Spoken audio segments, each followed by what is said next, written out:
the market is sensitive because there's been a lot of speculation recently that there's a big bubble in the bond markets. So if we have this perception that maybe the central banks aren't going to feed that bubble anymore, then what happens? Well, there's a sell-off and yields rise, etc. And of course, whilst rising yield curves, as Karen pointed out, should be good, it should mean that there's a recovery in the stock market. It won't if it's for the wrong reasons. So there'll only be a recovery if the market does believe that the world economy is recovering, that we've got growth, that we've got a bit of inflation, that we've got wage inflation and productivity. Those are the things that we really need to see investors really quite happy. But right now, the market's not convinced that we've got any of those things. The data's patchy, but at the margin, there are improving indicators. I mean, the Japanese core machinery number was a good one overnight and suddenly had people reassessing how much damage they think the stronger yen may have done to the Japanese economy, or indeed just how weak demand is for Japan and for Japanese goods.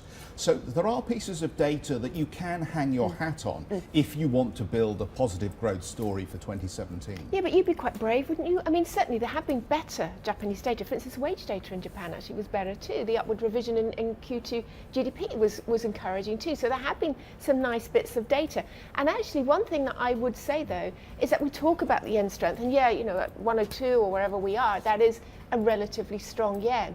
But we've got to remember the yen is not an overvalued currency. We've seen strength coming in through a lot. But if you look at the Bank of Japan's trade weighted index, last year that hit its lowest level since 1973. So whilst we have been stronger this year, the yen is still undervalued on many academic measures.